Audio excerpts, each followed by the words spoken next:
views and opinions expressed in this program are those of the participants and do not necessarily reflect the views of BronxNet or the program underwriters.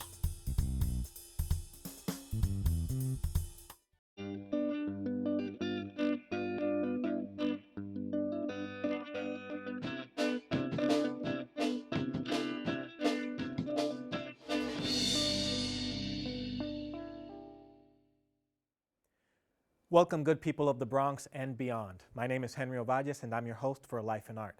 On this show, we will bring you engaging and personal conversations with artists with whom you may not be familiar, people who have been working on their craft for at least a decade and are at a crossroads where passion meets necessity. We'll discuss creativity and inspiration with our guest artists, but also find out what it takes to balance the struggles of practical life while pursuing their passions. Our guest today is a talented young actor whose many credits are impressive and incredible for one so young. He has appeared in numerous off-Broadway productions, television, and film in a variety of roles. He is a recipient of the 2012 Adelco Rising Star Award. Today we learn about Sidiki Fofana's life in art. Life is chaotic. Why would I have done that? Oh, I don't know. Maybe because you're a twerp and this is bordering on harassment. To most people, a chaotic system means randomness. But to math teachers like you and me, it means something entirely different. Take these chopsticks, for example. They're made out of bamboo, imported, bought wholesale from China by your friend Carlo. You'll throw them away after 10 minutes. But the crazy thing is that these chopsticks wouldn't even be here if one person, specifically the emperor of the Ming Dynasty, had invented them more than 3,000 years ago. 3,000 years! Which means chopsticks like these predate everything from gunpowder to Jesus Christ. Did you know how fast bamboo can grow in 24 hours? Nope. 3 feet high? Because of this speed, distant relatives of this very chopstick were also grown for arrows by rebels fighting the Ming Dynasty. That means what? It means that one small decision decided whether a bamboo seed would grow to be a chopstick or an arrow. An instrument of life and an instrument of death. And here we are in the studio with Sidiki Fofana. Sidiki, I've heard a lot about you and I'm looking forward to getting to know you. Thanks for coming on the show. Oh, thank you for inviting me. Appreciate it. So on this show, we like to start at the beginning, as we say. Sidiki, where were you born? Where did you grow up? I was born in Guinea-Koya. It's a country in West Africa. I was there until I was 2, then I came to the U.S. Awesome. And then when you came to the U.S., was New York your first stop? Yeah, it was my first stop. Yeah, JFK Airport. Yeah, 1992, I believe, in the fall. Yeah, around September. Yeah, September 13. Yeah. Oh, you actually remember the date also. Yeah. I imagine that you remember it because you've talked with your family about it over the years. I don't think you remember, or do you have like vivid memories of being a 2-year-old? No memories at all. Don't even remember my experience with my grandparents. But you know, just doing research and the fact that I'm pursuing this acting career is always good to know about your past. Right. Where you came from and the challenges you had to face, pretty much. Right. Have you ever gone back? No, but I hope to, hopefully, God willing, next year. Oh, that's great.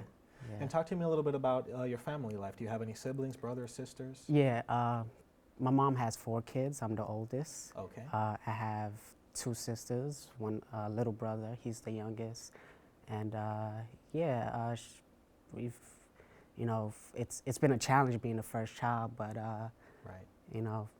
They've been learning a lot from me. They've been looking at me as a role model and stuff like that. And do you feel comfortable in that position, being sort of the leader? Sometimes. I mean, it's too much challenges because your parents want you to live that American dream the way that they want it instead of the way that you want it.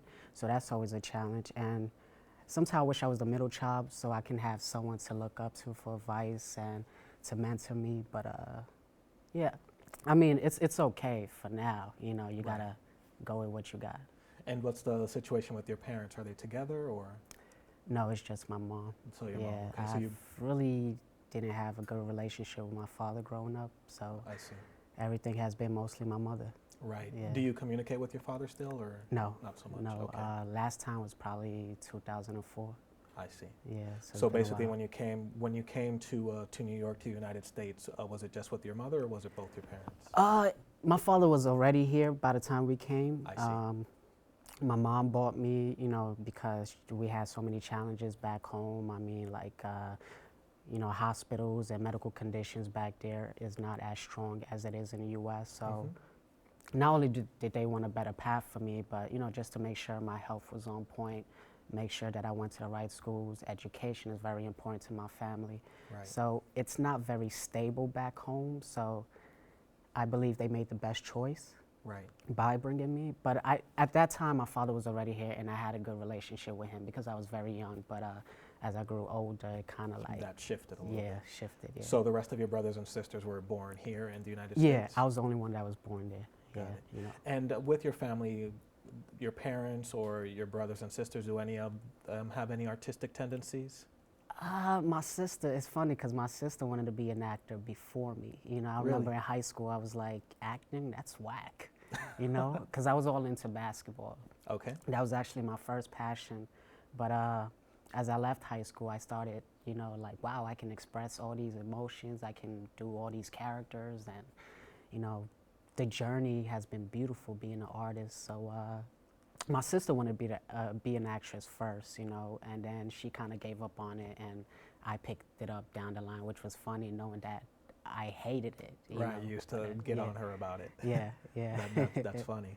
So when were you bitten by the acting bug? What was your first experience acting? I used to intern for Rev Run, you know, Russell Simmons' brother, and I used to work with their daughters for this Girl Scout PSA that they were working on, and I remember going to their house and meeting them and building them because I was part of a production company that was partnered with them, and it's crazy because I saw the reality of what it means to be rich and what it means to be poor, Right. you know, and the differences kind of bothered me. And I said to myself, you know what, this is the way I want my family to live, you know, a decent house where, you know, they don't have to work a 9-to-5 job all the time, you know, where my mom or my kids are doing all these, you know, programs and giving back to the community and all of that. And just to be financially stable, you Right. know. So I remember the ride back home, you know, back to Kingsbridge, I'm like, wow. So you're sort of shocked. Yeah. I mean, was a I didn't. culture shock, yeah. Yeah, it was a culture shock. I didn't look at it like, oh, I want to be this rich and have all this stuff. For me, it was more like, wow, I wish people can live a stable life like this. You know, yeah. I think Right. that's where I caught the acting bug, where And I wanted to get into how entertainment. did you get hooked up with that production company that ended up working? Was it on the reality show that they were working, or?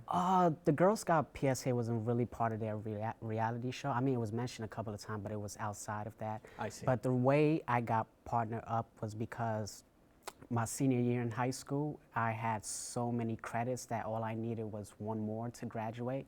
So they were like, you know, what's the reason of having you come to school just for one credit and then go back home? Let's give you an internship. Oh, I see. So I said, okay, I want to be part of a production company, learn about filmmaking and everything. Because I wanted to be a director at one point, you know, like Right. Spike Lee, but open doors for new artists, you know. So they gave me an internship at Simba Productions, and this guy named Albert DeBud, who owned a production company, knew so many Oscar award-winning actors, and he had actors coming in his office, producers, directors, and the Girl Scout PSA reached out to him about Right, so that was partnering your up and connection doing there. PSAs for, you know, Russell Simmons' nieces, you know, Vanessa and Angela Simmons. So that's how I got to meet them, and we kind of developed a friendship. Got it. Yeah. All right, awesome. And where did you go to high school? University Heights High School at Bronx Community College. It's actually no longer there because the economic meltdown in 2008, so they Right. kind of pushed the school away because they needed the building. I see. You know, but yeah. So you're one of the last classes to come out of there then? Yeah, no, well, after I graduated, there was like, they had one more year in One the more, and building, then that was and it. then that was it. Okay. Yeah. So let's actually take a quick break now, and when Okay. we come back, I want to start digging into than you know, going from not liking acting and Yeah. making fun of your sister to, you know, Yeah. digging in deep. Sounds good. So we'll be right back after this with more about Sidiki. Stay right there. People think I'm trash, but they're wrong. Today I'm just an aluminum can, but one day I could be a stadium.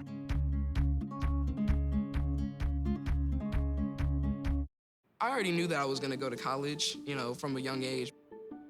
I definitely want to major in political science, become the mayor or something, make the situation better for other people. My name is Justin, and I am your dividend.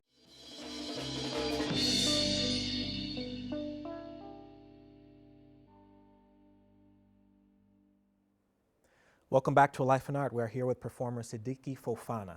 So when we left off, we had talked about, you know, you through your high school program in your senior year, you only had one credit left, and you got hooked up with this internship that, you know, put you in the path of Rev Ron, and that sort of opened your eyes to to a different world.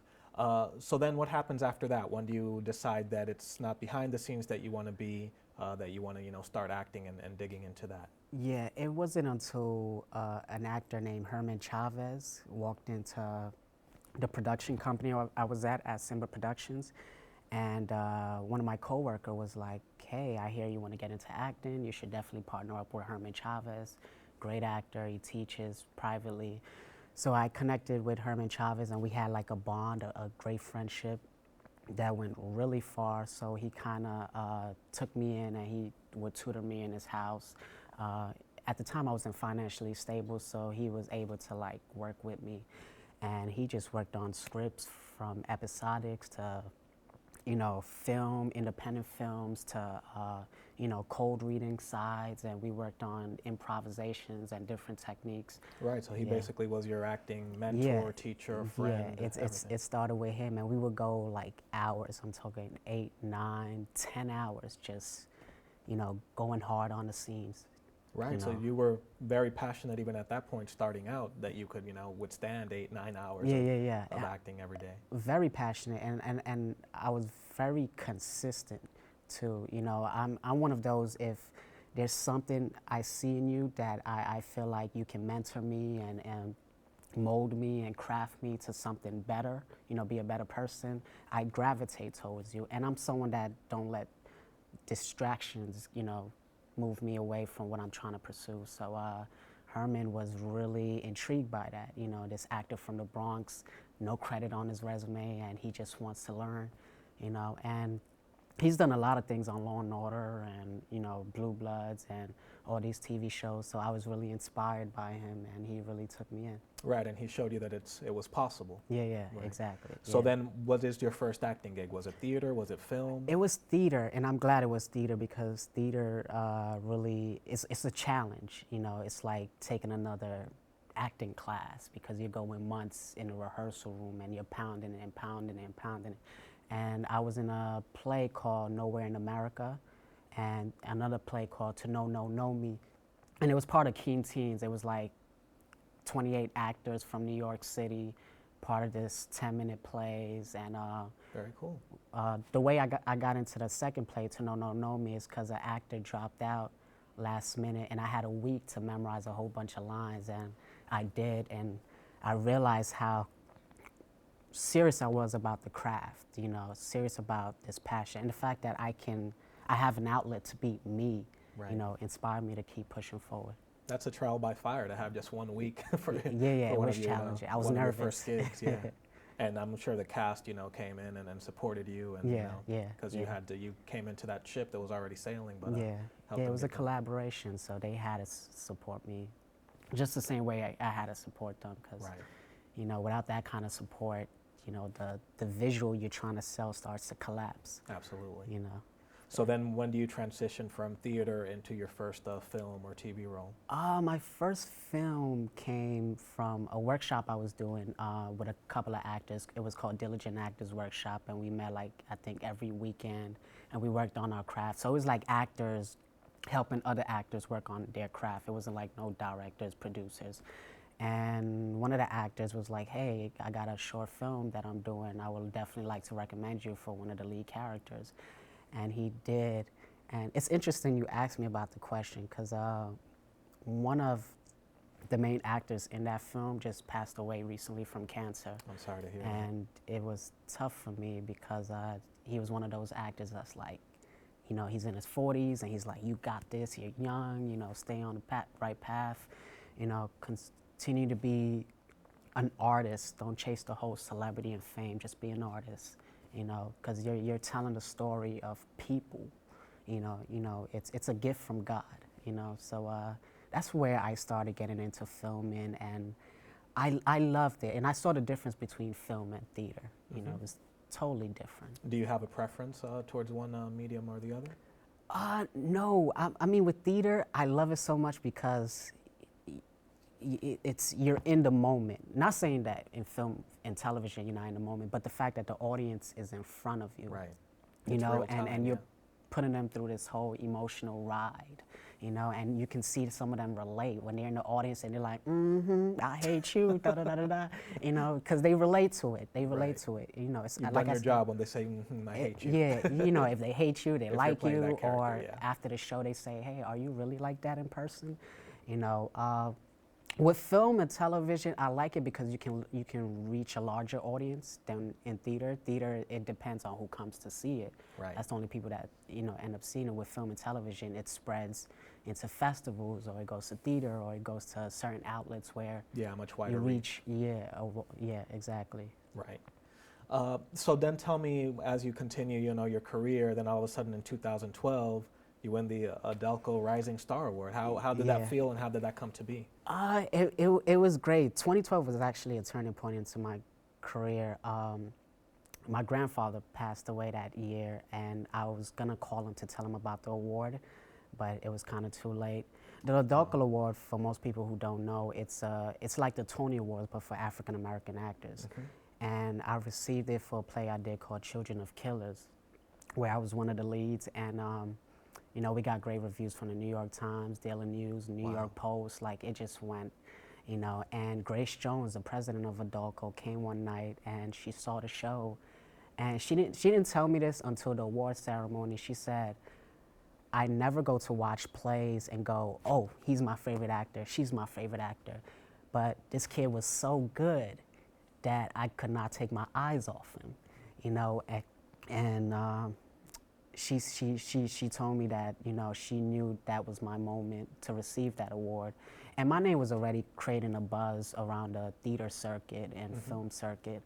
And, you know, one of the biggest things she told me was, you know, a few years from now, I may not be around, but I want you to go and receive the Oscars and, you know, the Golden Globes and stuff like that. So she saw something different in me. And Kerry Washington also received the same award I received years ago. You Right. know. Some other actors, Lathan, I believe, also. Yeah, Yeah, a so lot it's of a lot of actors. So it's great to have that award, because when you go to auditions and stuff, people see that in your resume. It's like, okay, he's about that game, you know, and you know he knows his craft. So when you know, hear things like that, people encouraging you to, you know, yes, take this, but then move even forward and go get that Oscar, does that, you know, put pressure on you? Does it make you feel more confident about your abilities? What does that make you feel?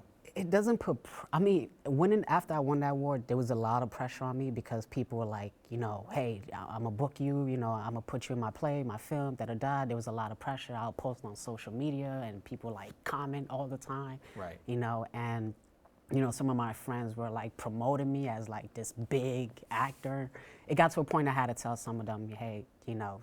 Right, because for you it's just I have to get back to the work. Yeah, and it's funny because with me, I'm not big on awards because I don't feel like it defines who you are.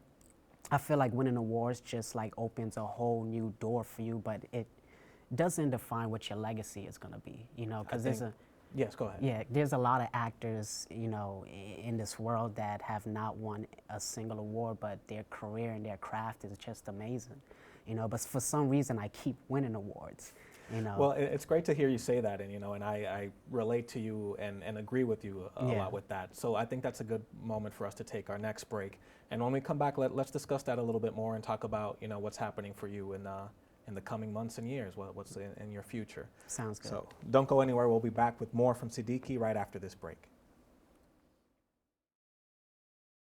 Today, 1 out of every 4 American kids is Hispanic. Many of the future doctors who will care for us, the scientists and entrepreneurs of our country, can be your kids. And the Hispanic Scholarship Fund helps you prepare, plan, and pay for your kids' college education.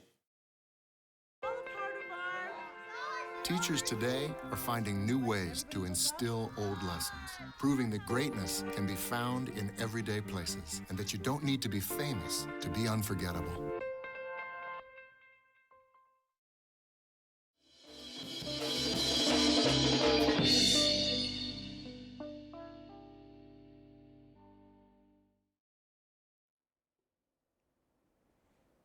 And we're back on A Life in Art with Sidiki Fofana.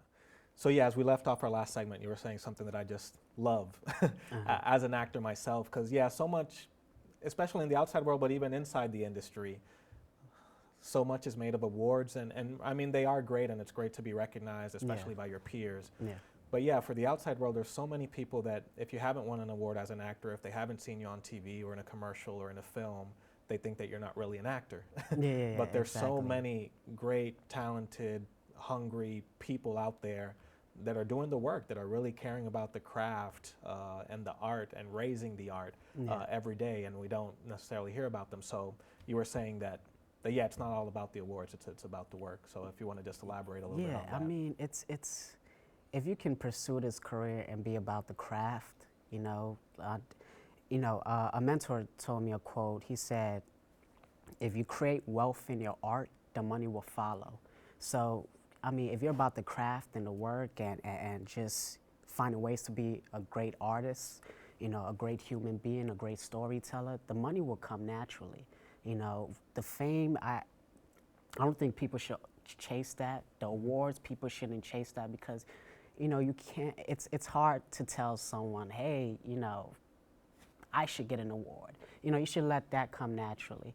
But I know so many actors, like one great actor, Mel Jackson. He's been in so many Hollywood films. He's my mentor. And he's won like 1 or 2 awards, but he's had bodies of work, of theater work, film work, television work. And he's always been about the craft. I'm intrigued by Denzel Washington, who wants to call me a rising star. He's been always about the craft.